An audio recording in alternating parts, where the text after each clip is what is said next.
Last month's was on water preservation and storage. This week's is on hygiene and sanitation. Or as I subtitled it, where do you go when you have to go and you got nowhere to go? A couple of the things that we're going to cover in this section are, could this be a reality? I've always used my toilet. It's never failed me. Why do we need to talk about this? After water, sanitation really is a top priority. It is one of those things that few people think about, but it really is a priority of things that we do need to consider. What kind of infections and diseases are caused by unsanitary conditions? And the other question is, when we talk about this with most people, they say, well, I'll just go in my backyard and dig a hole. Can I do that? There are some problems with doing that. So there are some options. We're going to discuss some kind of toilet options, latrine options. And can you dig a hole? And if you did, how would you do that? And I don't mean use a shovel. And there are other options that way. And I want to talk about trash.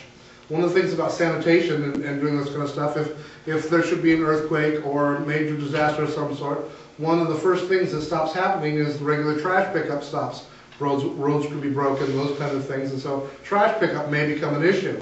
What do we do with the mounting mountains of trash? And I don't suggest like the gentleman who was up in Berkeley who stored all of his trash for a year. Did you hear about that? Yeah. No, yeah? Some guy decided that he was going to store all of his trash for a year, was not going to throw it away, and kept it in his one-bedroom apartment for an entire year. Yeah, doesn't that sound pleasant? No, that doesn't sound overly pleasant, but he learned a lot that way. And I actually went to his website and I learned a little as well. We're going to talk a little bit about personal hygiene, showering, washing your hands, and those kind of things. I know that kind of seems simple, but this is an emergency 101 class, so that's why we're kind of keeping it simple.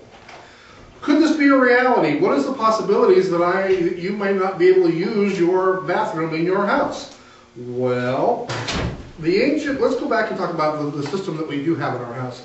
The ancient systems for removing human waste, because as long as we've had humans, we've had human waste, and they would go out behind a rock or a tree, and as soon as they started moving into cities, it became a little more complicated. The early systems were no more than just troughs in the street. And you would have your little chamber pot, you would pour it out your window, and it would just float down the street. And then it would float down the street into your drinking water. That's why people were so sick in the Middle Ages. The Romans, though, had a very good idea, and they actually started making clay pipes. Some of those, and they would use fresh water that was constantly running to wash away the human refuse and flush it out into a reservoir system. Some of those clay pipes that the Romans used are still in use today. It was a simple system: fresh water in, gravity fed, water out the other end. Very nice, very simple. They still work with the same, those systems, some of those systems are still in work today. But they are reliant, and our system works the very same way. Fresh water in, most people don't think about it, but the water that goes into the back of your toilet tank is the same water that comes out of your drinking fountain, your faucet in your kitchen. It's fresh water. You could drink it if you wanted to. I don't recommend it. The toilet tank is not something you clean very often, but you could drink the water that comes out of it. So it is a freshwater system. Fresh water in, little flapper at the bottom, you open it up, it whisks it away, and we never see it again. Unless you happen to work in the sanitation department, and I've spoken to a few people who do, and that's where I got some of the information for what I'm going to share with you tonight. So you have a system of fresh water carrying in and a cohesive system that carries it away. What could disrupt that system so that we would necessitate having to do something other than using our bathroom? Well, think about it for a second. You have fresh water coming in. There are several things that could disrupt that freshwater system. An earthquake breaks the pipes, no fresh water coming in. Power failure. Most of the water that we receive here in Southern California is delivered to us via pumps.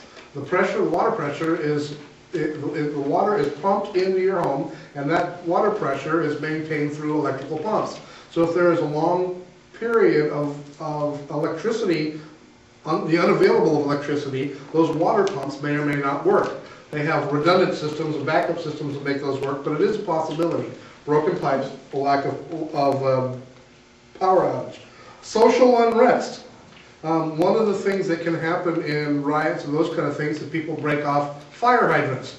The fire hydrant systems are in a secondary system connected to the freshwater system that we all drink. So if enough fire hydrants are broken and they have to shut off enough water systems, it's possible that there would not be any fresh water delivered to your house. No fresh water in, no bad water out. Also terrorism.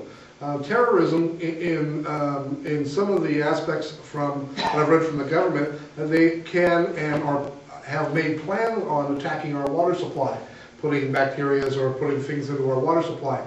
How many of you have driven to Las Vegas? You drive over what's called the California Aqueduct. You've seen it before.